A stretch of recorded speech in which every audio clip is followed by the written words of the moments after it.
Ladies and gentlemen, please welcome your host, Chief Content Officer for AdTech, Brad Barron.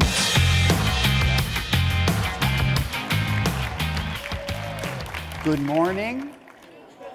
Oh, that was so much fun. I was walking around outside, and some of you looked like you might have stayed out a little late last night.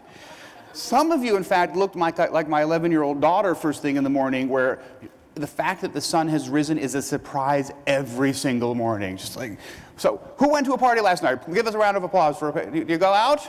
No, don't raise your hands. Applaud. Let's get going. Come on. All right. This is AdTech. We're busy. We have a great day for you. We have another great day for you. So let's get going. It's going to be an exciting morning, and it's going to keep on being exciting all the way through to the end. Let's pop the slides up and see what we have for us today. So, Twitter was on fire yesterday, and you should join the conversation at @AdTech. It's a lot of fun. We also have a mobile app, which I want to remind you about because it is actually hugely useful, and you don't have to lug things around. We got off to a fantastic start with the mayor yesterday, which led to one of my favorite tweets of the day from my friend Rebecca Lieb. Just realized that the keynote speaker at Mayor Dealey is actually the mayor of San Francisco and not the Foursquare mayor. Now, to be just, Rebecca does come from New York, so we don't expect her to know who the mayor of San Francisco is. She's written a wonderful book called Content Marketing, which you should all buy. It's available in the bookstore. Lisa Utschneider from Amazon then started us off with a terrific keynote. They actually, Amazon doesn't speak that often, and so it was hugely informative to see what they're doing and how they're setting their sights on changing advertising. And we're going to be talking about Amazon more, along with Apple, Facebook, and Google in just a few minutes. The expo was hopping. There was networking galore. I love this picture. Steve Mailer, who's actually right here. Can you take a wave? He's the star photographer. Can you wave at the audience? I know that he doesn't like it. He's doing awesome stuff. We have expo theater presentations, which I think I neglected to mention. They were crowded and wonderful yesterday. We have 2 theaters on the floor. Please check them out. This was my other favorite tweet from Molly Parsley. Cannot be unseen, she says, retweeting Steve Hall from Ad Rants. There's Booth Babes, and then there's this guy. I think this man deserves the title, Bravest Man at AdTech. Terry Kawaja took us through the afternoon, giving us a wonderful presentation about the incredibly complicated landscape that we have. We then had Guy Kawasaki and Robert Scoble talking, and the room, people were lined up in back and on the sides. It was glorious to see. People don't take a lot of notes anymore. I just see people lifting up their iPads and their things, and the slides are frequently available for download, people. I just want you to know that. But then there are some people who do take notes. I thought this was amazing. How digital can you get? There's like a stylus and a screen. So, speaking of the keynotes yesterday, those videos are now online, and so this is the URL, na.ad-tech.com/sf/video. They're terrific. Please tweet them about them, and go so people who weren't here yesterday can experience them. And in the afternoon, the breakouts were jam-packed. This was Young Bean Song's breakout on attribution, and it was absolutely just packed to the gills. And I think, oh my gosh, that's me. And that person slightly slumped over in the gray suit in the corner. We had a pub crawl. Who went to the pub crawl? Okay, they're all too hungover to show up this morning.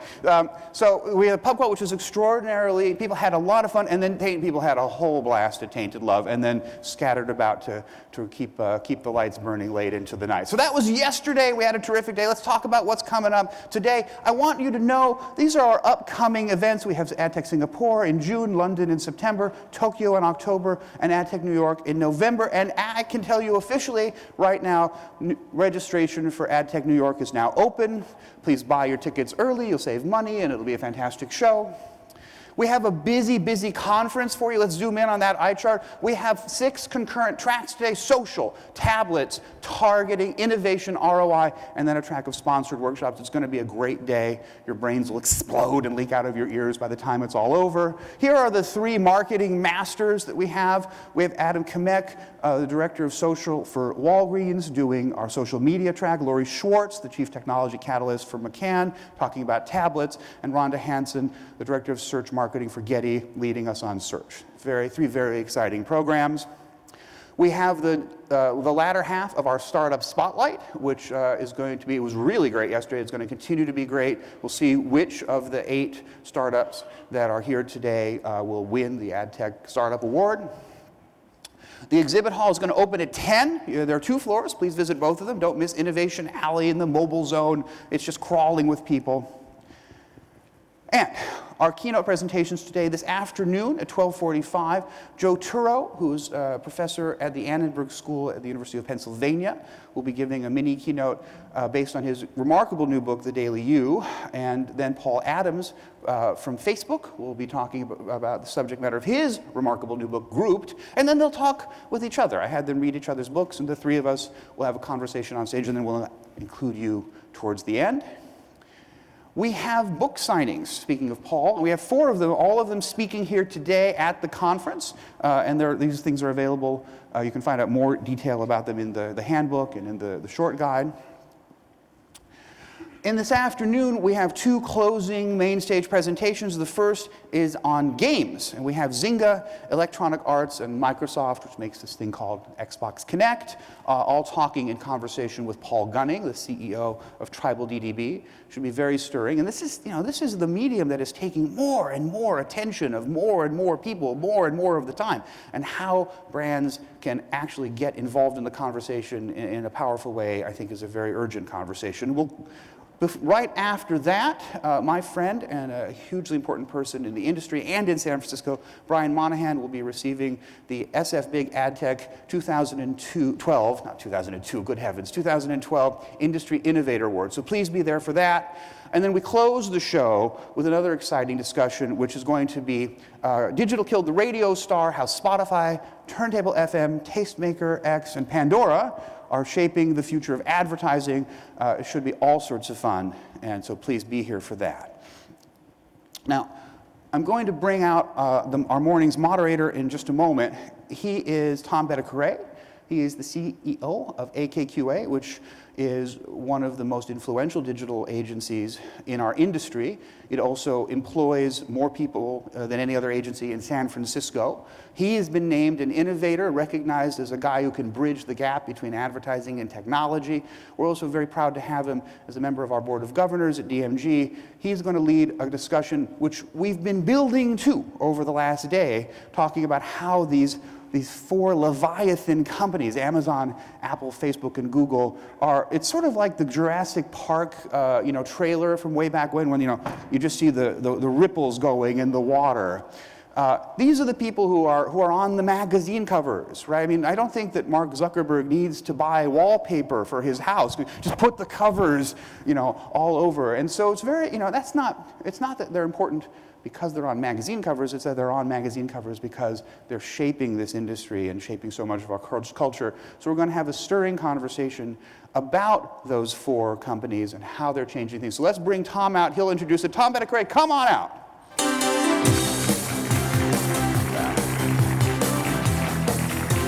Thanks, Brad. Hey, good morning, everybody. I'm really pleased to be here because my favorite things to talk about are advertising technology, Silicon Valley, and San Francisco. So this is going to be fun for me. Welcome to San Francisco. For those of you that are coming out of town, that's one of the really great things about AdTech is the fact that so many people from out of town come in, and we get to have a lot of meetings and networking during the conference. So I wanted to get straight away. One of the things I wanted to mention was, I don't know if the next slide or my slides, maybe the previous slide. Can we go back one, please? So Brad was talking about slides that are available. This slide, actually, I'm going to be signing afterwards. I don't have a book, so I have copies of this slide, and I'm going to be signing it after this session. So let's talk about the 4 companies that we're going to be talking about today. Apple, Amazon, Facebook, and Google. And the very first insight, I hope this is a session where there's some insights, some ideas about these companies that you haven't thought of, some of our great panelists talking about the future. But I have one really good insight for any entrepreneur in the room that's starting a company, and that is use the first 7 letters of the alphabet if you want to be a power broker. After G, it's all downhill. So try to stick with A through G. That's my first insight. So we have a fantastic panel that has sort of a breadth of experiences that we're going to be talking about, and I'll be introducing them in a minute. Luann Calvert from Virgin America, Adam Lashinsky from Fortune, Margaret Windmakers from Andreessen Horowitz, and Molly Wood from CNET. And what we're hoping to do is to have a bit of a discussion, get some questions. Molly had a great idea, which is questions early and often. Instead of waiting to the end, if you've got a burning question, I think there are people with microphones and that can help accommodate a Q&A. So please raise your hand. I'm not shy about running wildly into the audience to get a question. So let me know if you want something to add to the conversation so we can make this a little bit interactive. We're going to introduce people one at a time. And so right now I'd like to ask Adam to come up on stage.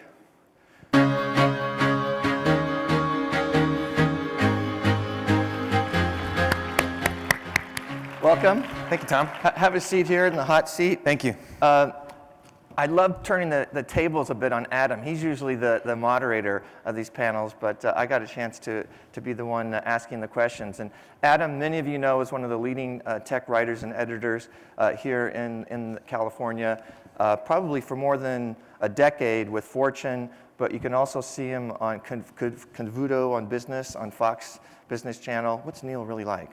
He's a great guy. Thank you. Okay, another insight. That's 2 insights already. We're really off to a good start. But one of the reasons I wanted to get Adam out here first is, as we're talking about these 4 companies, who knows better than the guy who wrote the book on Apple? And Adam's new bestseller, both New York Times and Wall Street Journal bestseller, Inside Apple, How America's Most Admired and Secretive Company Really Works, just came out in January. And I think, let's jump right in and tell me why Apple should be on this list. Well, I guess you'd be hard-pressed to say why Apple shouldn't be on this list now. It's the most valuable company in the world by far. When I wrote the book not very long ago, I had to have hedge language like, depending on the day, it's trading places with ExxonMobil. It isn't anymore, trading places. It is, and Apple defines excellence in multiple categories that we could talk about for the entire hour, in product design, in marketing, in my opinion, in one of the epiphanies of my book, in organizational structure and behavior as well, which is kind of shocking because we don't think of Apple that way. Do you think Apple's always been in this role, or where do you think was the turning point that put them in this spot? In retrospect, the turning point was iTunes and the iPod. And that's something that we don't talk much about anymore at all because of the great success of the iPhone and the iPad. But the turning point for Apple has, first of all, has not always been in this spot. As recently as 5 or 6 years ago, you would not have chosen Apple as one of the 4 leading companies in any space, really, other than in well-designed computers. Because to this day, the Macintosh is not a market share leader in personal computers. But when they came out with a series of software and hardware products that made their computers work well and work beautifully, that's what turned the tide. And what about another turning point? What about the turning point last year, the death of Steve Jobs? How is that going to change the company? It's interesting. I was thinking about that this morning. When I was working on the book last summer and fall, the mood among the very senior people at Apple and who had left Apple was very pessimistic. Their assumption was that things were going to be very bad for Apple. And I felt a lot of pressure. After Steve Jobs died, I had to sum up and analyze, well, what is the future going to look like? I was under a lot of pressure from my sources to be negative about the future of Apple. I said, but after all this study, I think there is a ton of excellence in the company, and I still think that, and I thought that a couple $100 ago on the share price. Okay, is it going to hit $1,000 a share? I truly am not dodging the question and saying that I have absolutely no opinion on that. Okay, well, thanks very much, and we're going to bring out Molly, and if you don't mind, I'm going to do a Johnny Carson thing and bump you to the end of the sofa. And I'll stay right here. Stay here. Don't start signing books yet. That'll be later. Okay, the next person I'd like to introduce is Molly Wood, who's executive editor at CNET.com, and another person who's usually in my role. Welcome, Molly. have a seat. Okay. So you didn't write the book, but I know. But you were wearing blue, so I wanted to pick on you to talk about Facebook. Tom Well, busted me for wearing Facebook blue. Why is Facebook on this list? First of all, I assure you that the Facebook blue was not intentional, maybe subconscious at best. I think Facebook is on the list because obviously it's very hard to ignore a website with 850 million users. But Facebook has become, they've succeeded where I think a lot of technology sites specifically have failed, which is that they've become a platform and they have managed to kind of transcend device, be embedded in every part of people's lives, and become a cultural touchstone in addition to sort of a technology platform. They changed the way that we talked about interacting online. They've changed fundamentally the way every business in this room probably conducts its business, thinks about its advertising dollars, thinks about its marketing. And they really, I think, the root of the success in part is about fundamentally understanding what humans want to do online and the way that they want to connect with each other, even if they don't know they want to do that just yet. So I jumped the gun on a couple of things that you've done in describing you in terms of both being on CNET, having your own blog, Molly Rants, being an on-video host. But one of the things you also did in your past was be an editor of Mac Home Journal. So you've got sort of the old Apple view in the rearview mirror. Anything you want to add just about Apple and where you've seen it come since you used to work for Mac Home Journal? Going deep into the past. I know, exactly. Wow. Well, I think Apple's cultural evolution is also interesting. Watching the way that these companies interact with sort of the rest of the world is fascinating. At the time that I started covering Apple and was reviewing the original iMac DV, Macworld was a proud misfit culture. It was where you went to Macworld dressed up like a bee, which that lady was there like 3 years in a row. And now, it is sort of, it's almost like the harbinger of cool, right? You are cool, you are as cool as the number of Apple products you have in your house. And so I think that sort of cultural evolution has been part of their ascendance in terms of both power and influence, because when you become the cool kid, everybody wants to be like you. Well, speaking of products, you've obviously done lots of product reviews. Getting back to Facebook, do you see Facebook, are they going to be making products? Is there going to be a Facebook smartphone in the future, do you think? I'm not sure that Facebook needs to. We talk a lot, and probably will talk more in this panel, about this idea of ecosystem. But Facebook, I think, has the potential to be the company that's sort of I call them like the meta web, the layer that lays on top of the rest of the web. I think they could do that on every device very successfully without necessarily making a phone. Great. Although I know they have explored it in the past. Great. Well, thanks for joining the panel. I'm going to introduce and bring Margaret out. Thank you. Thanks, Tom. Talk to you soon. Okay. Margaret?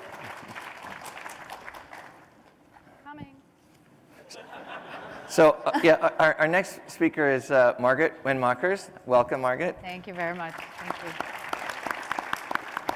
She's a partner at Andreessen Horowitz, and before that was entrepreneur and founder of a PR agency called Outcast. Yep.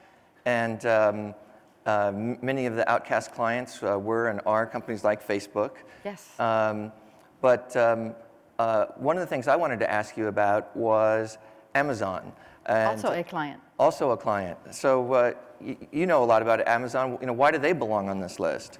Well, Amazon is fascinating because it is a dominant retailer.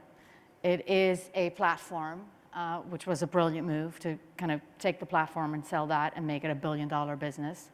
It is a hardware manufacturer, and I think the beauty that Adam talked about and that Amazon has in common, the new magical hardware devices are integrated devices of software experience, content, and hardware. And that's why magically hardware and consumer electronics are coming back to the US and are no longer being done in China. They might be assembled in China or other places, but... Because we have that unique skill of software and integration. We get software, and the software is what makes the experience magical. So Amazon has always had a long-term vision, has always been able to disrupt itself, has successfully entered multiple markets, which not many companies can say, at least not with credibility. And Amazon has, I think largely thanks to Jeff Bezos, taken a lot of heat over time. I think it took them 7 years post-IPO to turn a profit. And most recently they've said, like, we're going to lose money on this and that and the other. And Jeff Bezos just seems to have the spine to not care, because he's got a very, very long-term view. And I think that sets Amazon apart from many, many other players. Well, you've obviously worked with a lot of entrepreneurs that were clients of your agency. Now you're mentoring entrepreneurs at Andreessen Horowitz. You're out looking for the next disruptive entrepreneur. What would you say when you meet someone that's pitching you and pitching your firm, and their business model is to disrupt one of these big companies or to disrupt Amazon? Well, be better, be good at that. The way we look at investments is, well, there's sort of 3 core ingredients. One, and 2 are obvious. One is pick a great entrepreneur or great founding team, and we are very much in favor of having a founder who has the ability to learn and become a great CEO. We're not of the mind that you get a professional in and things get better. And I think Apple is a prime example of why that is true. We look for a great team that then goes after a huge market, because if you have a team going after a small market, it's just like not going to turn out to be a major franchise. The other more subtle thing that we look for is off-the-charts strength versus across the board, there's nothing wrong with it. And I think if you look at a lot of the companies that are on this list today, they often looked a little strange. They looked a little odd. They looked a little off. They looked a little nerdy. They looked a little weird. And they became, Apple, Amazon, Facebook, and so on and so forth. So we kind of look for those magical, and we, inside the firm, we actually actively debate these things, and we don't look for consensus, because if you make decisions based on consensus and based on, I couldn't find anything wrong, you're probably going to get a B investment. Great. Well, welcome. And if Thank I could you. ask you to move in, we can Yep. Introduce I'll sit Luann next to Calvert. Luann. No, welcome. Ciao, Luann. Ciao. Nice to see you. Have a seat, Luann. So Luann Calvert's the Vice President of Marketing at Virgin America, a recent job, really. Yes. And instead of being with Richard Branson today, you chose to be with us, so thank you. Can't beat Tom Betticray. We'll choose Tom over Sir Richard any day. And why were you going to be with Richard Branson? Well, today, Tom, thank you for mentioning, we launched in Philadelphia. So now everyone from San Francisco can fly to Philadelphia, and I hope you all will. Why would you want to? He did. Just he really kidding. did that. So, so Luann and I have known each other for a long time. We worked together BI, before internet, but you were really on the case earlier, and having worked both at the agency that launched Yahoo's advertising and later launched all of Yahoo's really cool buzz marketing before viral marketing was a term, spent some time at Google, and then just back from your Eat Marketing Love Tour in Italy, where you worked with Fendi and LVMH and some really great brands. But I've given you Google as your assignment. So why is Google on this list, Luann? Well, Tom, I think if Google wasn't on the list of internet power brokers, it would be kind of a crazy list, don't you think? So I think there's 3 main reasons that Google tops the list for internet power brokers. And the first one is going to be money. I know that we're writing some checks to Google, and now in the advertising world, I think that there's a lot of investment that's being made and checks that are being written and leads that are being generated through Google. And then related to that, I think the second reason is just they can take risks. I think because of this investment and because of this revenue that they have, Google can take chances that other companies can't. So for example, when it comes to Android, in 3 years, generating a 49% market share has been a great risk that's paid off, but without really having to worry a lot about what Wall Street says about it. So they can take that market share and invest without having to worry about generating revenue in the short term, and then can afford some risks that don't pay out. And then the third is data. So probably, Tom, you know that Google knows a little bit about you through email and advertising and maps and tablets. And so through this data, I think knowledge is power. So Google is allowed to have a lot of, that's what also makes them a power broker. So do you think people are still in fear of Google? I know at the time there was Google's our friend, our enemy, our frenemy. It does no evil, though. Does no evil. Do you think it's lost that fear factor? I think that it has over time. I think that probably through Facebook and through other competitors that have arisen, that that it's had to share some of that, some of the list in the internet power brokers, and also probably having the government step in a little bit has also kind of mellowed things out a little bit. So what about the travel industry? Are you fearing Google's entry with all they're doing, or? I definitely think it's interesting within travel. I think that the model is changing in travel, and I think that Google will probably get a little closer to the transaction. So we'll see how that plays out without becoming an e-commerce player, but I think they will get closer to the transaction with the purchase of ITA. Great. Well, I wanted to go back now to open it up to the group and talk about these 4 companies and why they're on. And one of the first things I noticed is obviously advertising is a big part of all these companies, except Amazon, I thought, but I just read recently they now have $1 billion of consumer advertising on Amazon. And I wonder, for ad tech, how does Amazon's advertising future fare, does the group think?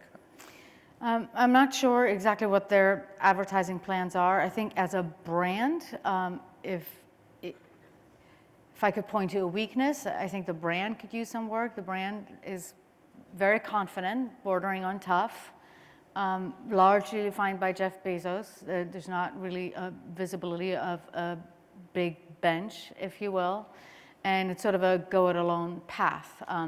Now, when Amazon wants to launch a product, it really, fires on all cylinders and, do the Oprah thing and the cover of Newsweek and whatnot. So they do know how to operate that as a machine, but I would say if I compare them to Apple, they don't fare as well on that front.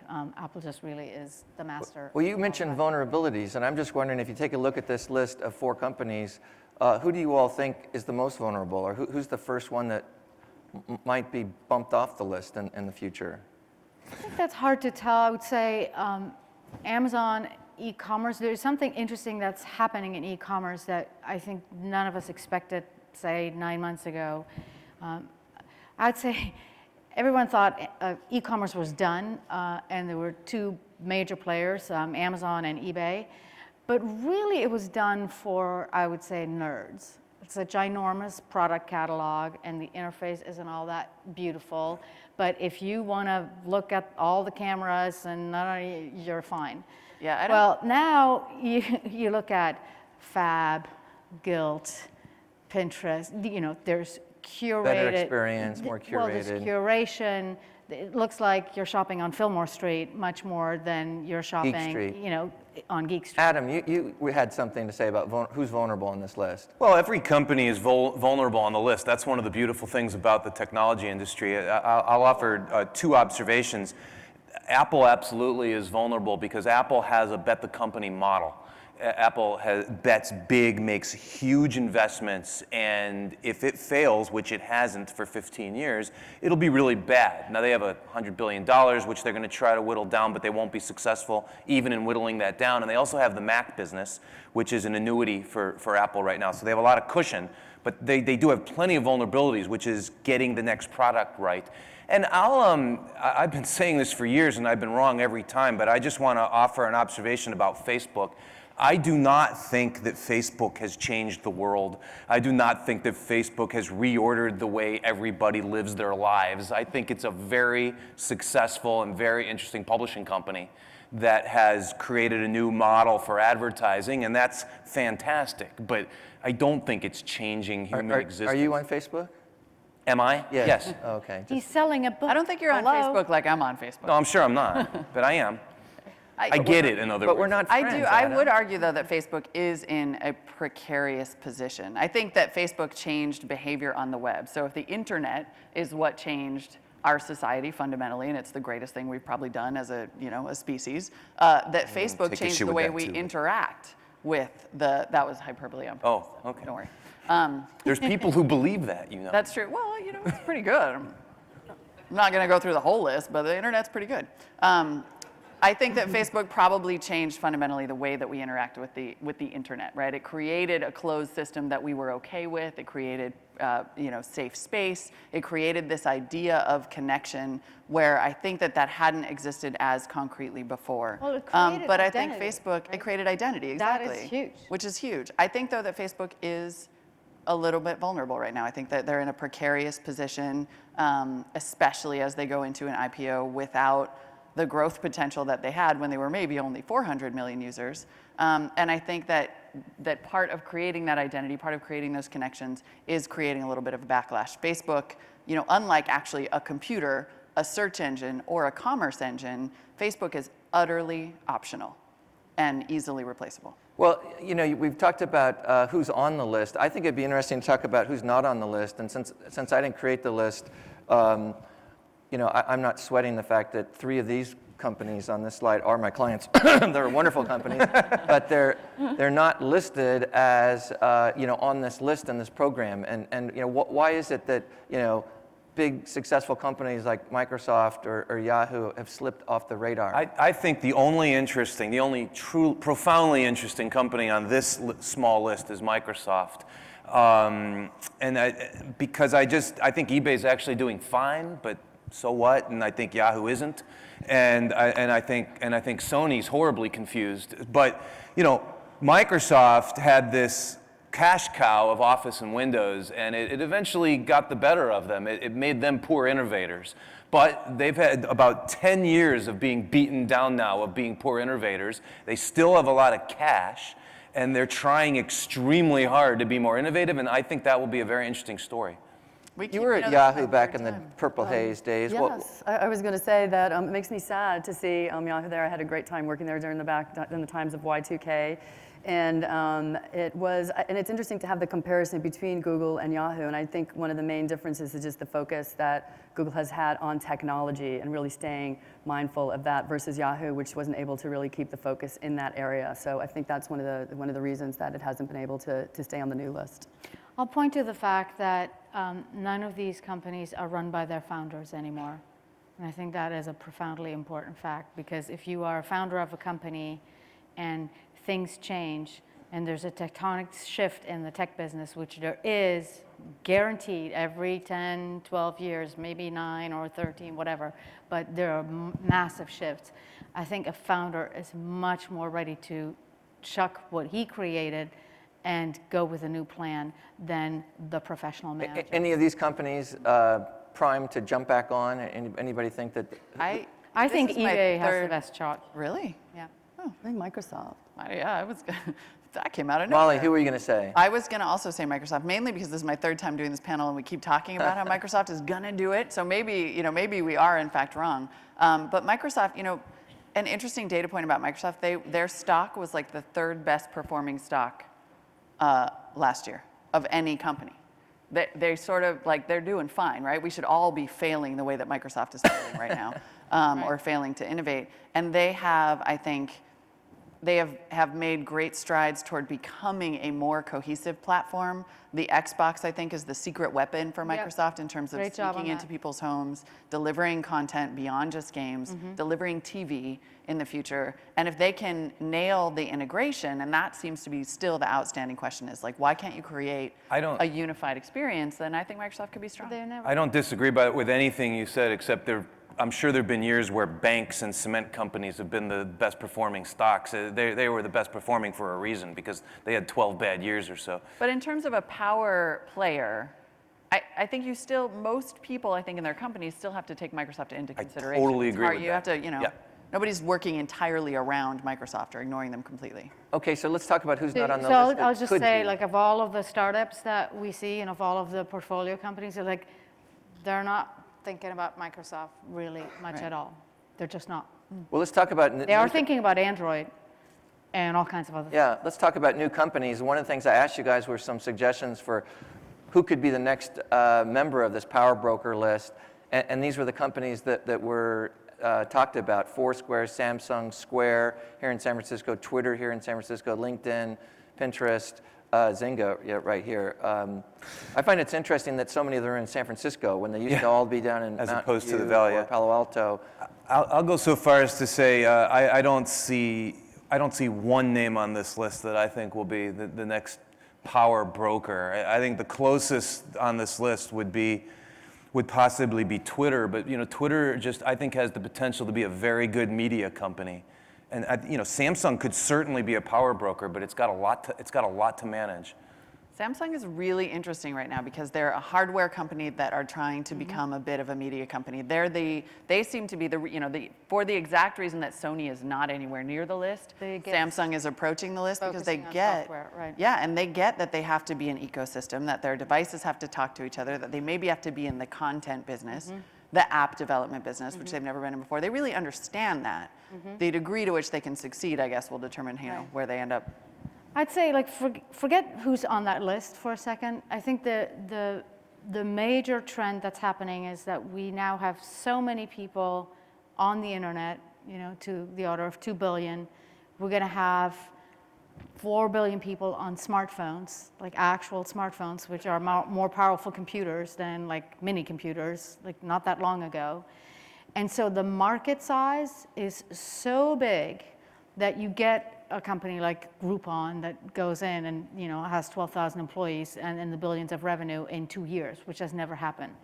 Now, going back 10 years or even a little earlier than that, the only internet businesses you could create had to have horizontal application to the entire market because the market just wasn't as big. When Netscape went public, there were 50 million people on the internet. That's like nothing, and a lot of them were dialing up.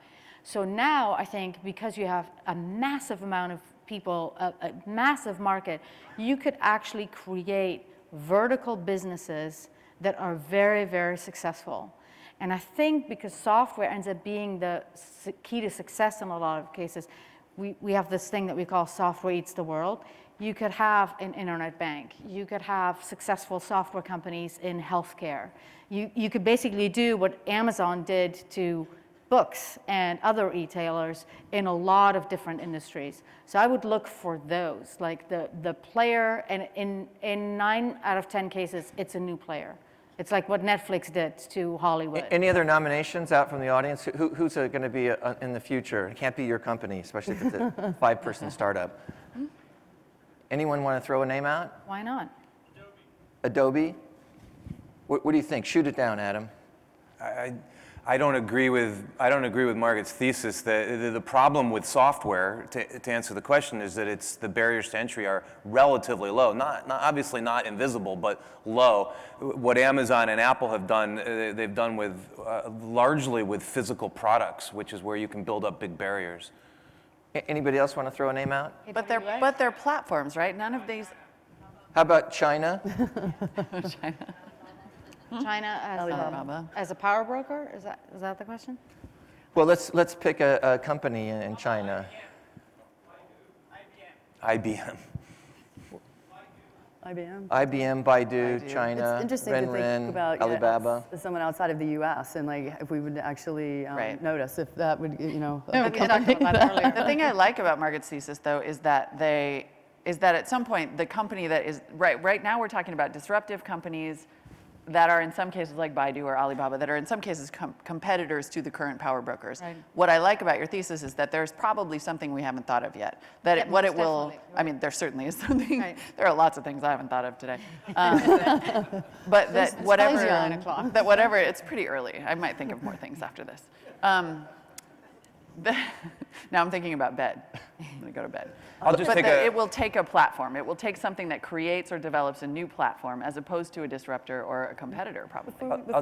Go ahead, answer. Before we leave the page, I just want to mention Pinterest, because I think that's going to take over the world. No, I think that Pinterest is worth noting, I guess because I personally enjoy it, but also in terms of it's grown market share faster than Facebook or Google, and it also has a lot of monetizable opportunities. So I don't think it's But what market? What market?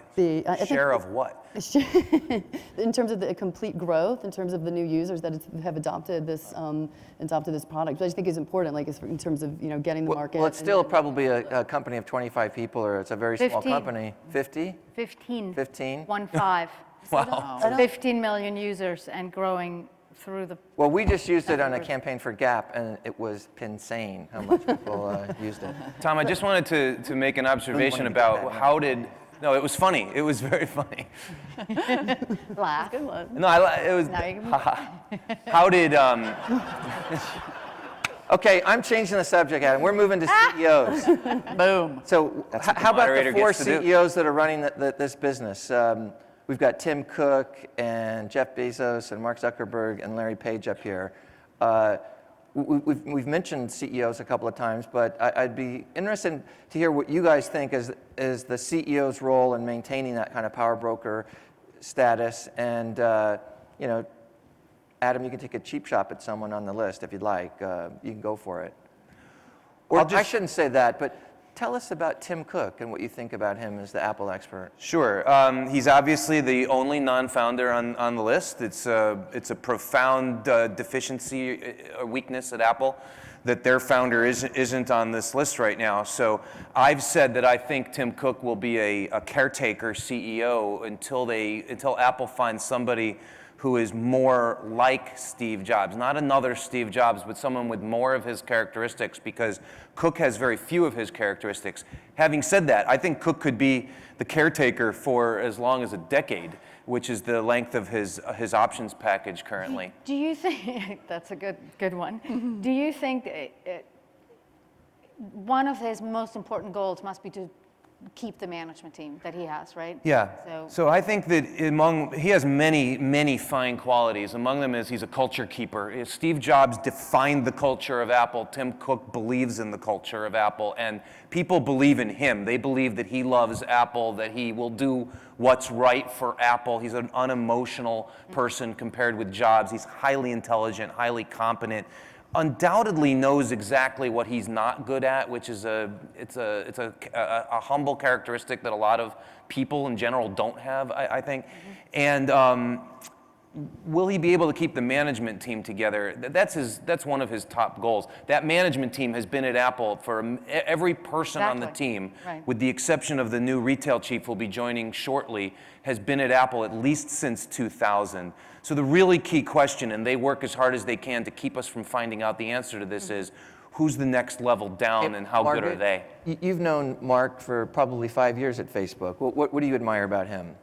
I think he is probably, so he's very admired for all kinds of things. I think he is underrated as a CEO. He is, I forget how old he is now, but he's extremely young. 27. 27, thank I you. did some statistics here, a statistical So he can analysis rent a of these car, four. right? Their average age is That's- 41. That's a very big deal. He can rent his own car. But think about, Because like, there was a time when he couldn't, you're saying, when he was at Facebook? well, And wait, he no, was the you CEO, don't you have to dear be God. 24 or something to rent a car? Get the good rate. It's Yeah. so he can rent a car, yay. But no, what he's really done is, if you look back in the last 8 years, he has assembled probably one of the most magical teams in Silicon Valley. And to do that when you were in your early 20s, never had a job, right? Like never understood, like never talked to a CFO, never met anyone like Cheryl, and he's upgraded, right, over the years.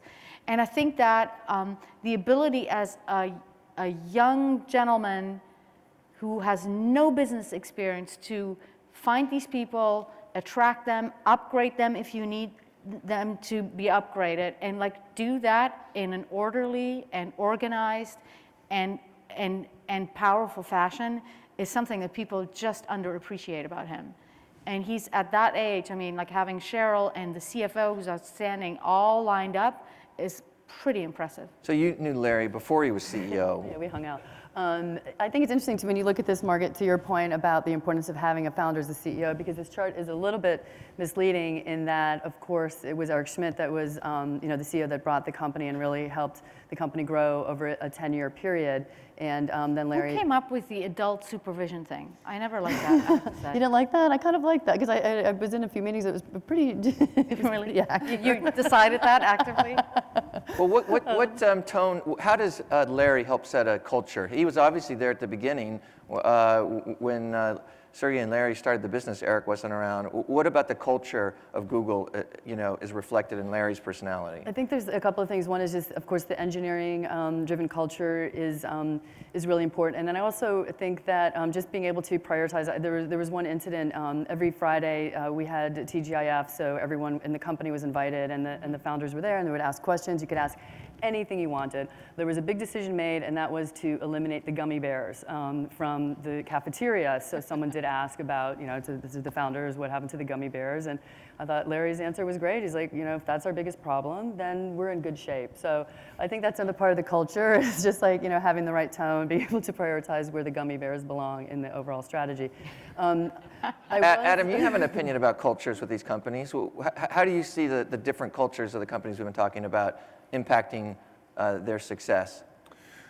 Well, in spending the last year of my life writing about Apple, I've come to, I used to think of culture as being a squishy topic, and I don't think so anymore. I think I was wrong. Culture is incredibly important. It accounts for a lot of Apple's excellence, and the easiest, most obvious comparisons in culture is between Apple's culture and Google's culture. Google is an internet culture. It's open. You're expected to speak openly. You sit at the cafeteria table with people who you may not know from other parts of the company and talk about what you're working on. Apple is a closed culture. It's you not only do you not eat a free lunch at Apple, but you don't sit down and talk to somebody at the cafeteria table about what you're working on because they're not allowed to know what you're working on. It's incredibly different. It's like Area 51. Yeah, it is. How about taking another opportunity to take a question or two from the audience? Do we have some people that would like to ask the panelists a question? If we don't, I'll sneak in a thought actually about culture, because I think to that CEO question, it seems like Apple is about to be the proving ground, right, of whether you can survive the transition. Yep. Yeah. We've seen before, obviously, some transitional hiccups, namely with Microsoft, but Or Apple. the question, or Apple, but the question, Yeah, and Apple. right, exactly. The question is, if your culture is that strong and you have written it down, as I hear that Apple does, can you teach it as a value? Can you be very explicit about your culture enough that you can overcome the transition of your founder? So I think I think the bigger issue with not having the founder run the company is not necessarily about culture, because I think you can ingrain culture into the company. I see that with Outcast, which I've now not run for 2 years, and that culture is fantastic, and their client is fantastic, and all works great. The thing about the founder leaving is product. This business is so determined by product. Product is the brand, it's the success of the company, and if you don't have product vision, like, forget everything else. So that's, to me, is You're why. totally right. Culture does not equal vision. That's right. So, and that's why I think it's so great that Mark Zuckerberg has like all these people so he can focus on product. And that's why I think it's so great that Sergey is running Google, because Right. these people care about product. And there will Is that be what it was like at Yahoo when Jerry was focusing on product and Tim, or who was the CEO when you were at Yahoo? It was Tim Kugel, so it was, and it was definitely during a successful time. So I've been thinking about your point about founders running things, and certainly in the case when Tim Kugel was running Yahoo, the founders were close by, and it was almost like a collaboration. I think probably the same thing with Google. So, but yeah, no, I think that the culture there was very open, and it was very positive, and that was a time that I think it was the most successful when the founders were involved. Yeah, and look, there are exceptions to the rule, and hopefully Apple will be one. But I think if you look at the numbers, the founder ends up being important. It impacts the culture, definitely. Looks like there is a question. There's a question. in Question. there, too. You mentioned about founders running the companies, but Paul just announced the other day that he's leaving Pinterest to join your company. Any comments on that? So Paul and Ben had a long-standing friendship and still do. They started Pinterest together, and Ben ended up emerging as sort of the CEO guy. And Paul wants to look at, oh, what else could I do? So he's going to hang out with us, which I'm super, super thrilled about. And Ben is going to be the CEO. It was not sort of, it was a dual set, like sort of 2 in a box up until now. And I'll make a comment about 2 in a box. I think that's BS. I don't think those work. I think you either have a founding team and somebody picks like, I'm going to be the VP of engineering, I'm going to be the this or the that, but like when we have a company pitches and they go like, we'll both be the CEO, it just doesn't work. Amen. So in this case, Ben ends up being the CEO, who I think is going to be a fantastic CEO. And Paul has obviously done right by us because he helped create this magical thing called Pinterest, and he's going to hang out with us and look at what's new for him. Hey, we were talking about Saying companies that that weren't on this list. What about CEOs that aren't on this list? Anybody want to throw out a name of a CEO that they think is a visionary, culture-setting person that's going to drive their business to be on this list? Well, I wish Richard Branson were a CEO because I definitely think he, falls into that category. And I do feel like switching this a little bit to Virgin America, that his a good presence- plug. Is that, I know, I'm trying. I got to get a little I'm plug going to in give there. you one. Just wait. Thank you. We have great fares right now to Philadelphia. Did I mention that? I'll give you a free plug. Sorry. But it's interesting because even at Virgin America, even though he's removed, his presence is definitely felt throughout the organization and what he stands for, which is great. I think Virgin, of any company that I can think of, Virgin is the only one that has a consistent brand across drastically different businesses. And like very few companies accomplish that. I don't know if anybody can name another company. That is a Virgin magic that I think was created by Good Richard point. Branson. Yeah. You should be very proud of that. And I I am. just want to say, if you think about Steve Jobs, Jeff Bezos, and Mark Zuckerberg, these are three people who were good at all sorts of things. They had no right being as good at business, and Bill Gates being as savvy about business as they were or are. And I just think that's an X factor. You cannot predict it. And we don't know yet if Larry Page has that business gene. He might. He very well may. But the thing is, I think you need to have a product gene. You can learn the CEO stuff. Yeah. If I had to take one of those, Yeah, I maybe. would be like, product guy, surrounded by Sheryl Sandberg, whoever they are. Because what you have to have before business is a sense of what people want. What about a Right. local If you are boy the here guy- in the San person who's Francisco, figured out Jack what people Dorsey? want. Do you think he's somebody who has the chops to be on this list one day? Absolutely, absolutely incredibly brilliant visionary guy, plus design, which is rare. I mean, just like what his plans are for Square will just bend your mind in every which direction. So he's just incredible. I mean, yeah, he probably will be on this list. Great. Your question, please. I got a question from Twitter, actually. When you were talking about which of the four is most vulnerable, no one said Apple, and someone from Twitter said BlackBerry was a platform much like Apple. They have technology and they have the software as well, and now we think sort of BlackBerry is going by the wayside. So do you feel like the same thing would happen with Apple, possibly? Well, Actually, I did say that Apple's vulnerable in that very regard. It turns out BlackBerry had a very powerful platform, but they missed the next iteration of what the platform needed to be. The Tectonic Apple shift, platform had a right. better idea Right. in terms of the app ecosystem. BlackBerry had a very good ecosystem, but not a good app ecosystem. Well, what do you think about Motorola, and how's Google going to do managing a big hardware business like that? Anyone have a suggestion? Dear God, that just Don't. feels like yeah, I a train think- wreck coming. Like, I just think I'm dreading that. Google does the best too, when it's like things that they can grow internally and have an impact on, or take them on when they're smaller companies. So it'll be interesting to see such a large company and how that can be indoctrinated into the Google way. They have a big plan for a phone. We'll see. Other questions? We'd love to have a few more people. Thank you. Do you think Meg Whitman can turn HP around? I have watched her a little bit in action. I'm not obviously that close to it, and I'm not a board member. My partner, Mark, is. I think she has the intellect and the determination and like the absolute desire to do it. She's very good at strategy, and she's very good at figuring out how to get people to be a cohesive unit and go off in the right direction. So I think if anyone has a shot at it, it's probably she's one of the very few people to do it. She did spend some time on the board, so she was getting familiar with the company. That's obviously very different from the CEO.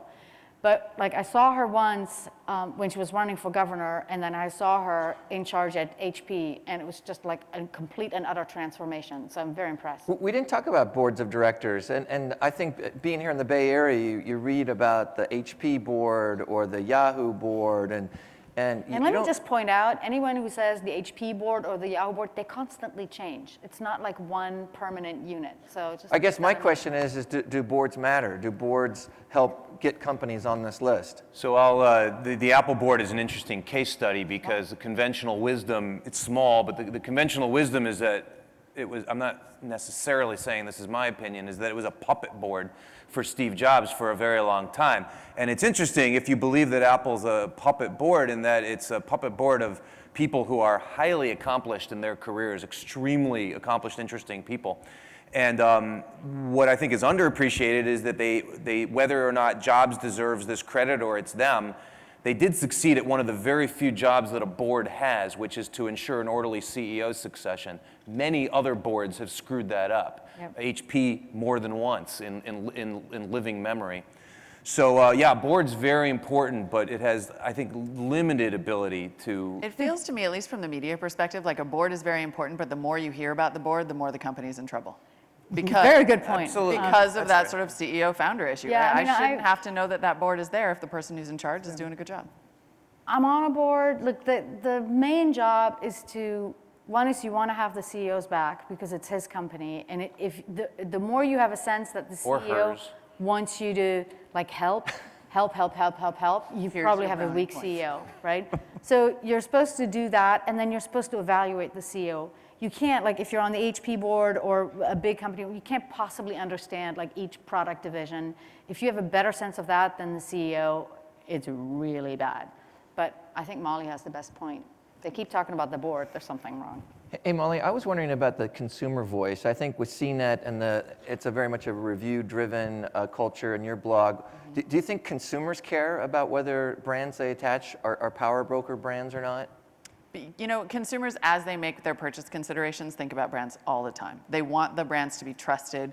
They really want to attach themselves to brands that have a perception of strength. And so our audience is very clearly telling us that they have concerns about HP, big ones. I mean, I am amazed that I'm getting emails from laptop users who are talking about HP's board, for example. So yeah, I mean, I think the strength of the brand and the perception, yeah, definitely do. But if you're on Yahoo Fantasy Sports, do you care what's going on in the boardroom or in the CEO's office?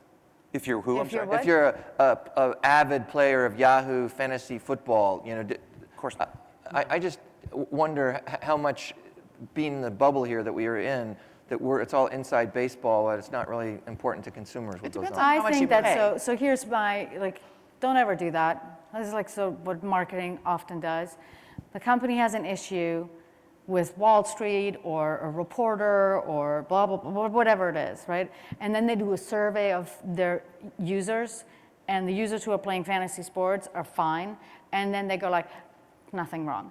Eventually, it hurts you. So just like, don't use the survey to make yourself feel better or the CEOs feel better. Like eventually it will catch up with you. It might take years. But I hate that argument that only the tech reporters care because I think of it as like Horton Hears a Who, right? If we're the Who? You know, Horton Hears a Who, the Dr. Seuss story. There's like the little tiny Who's in Whoville, and they live on the little flower, and the elephant hears them yelling from this flower. That's us, right? We're the little tiny critters on this flower, and at some point, our voices are going to be loud enough, and those voices might be a few disgruntled users. They might be coming from the investment community. It might be, you know, pissy tech reporters, which we are. We're all like that. Well, Horton hears the timer, and so we have time for 2 more questions. Oh. Simple one. Government regulations and the internet.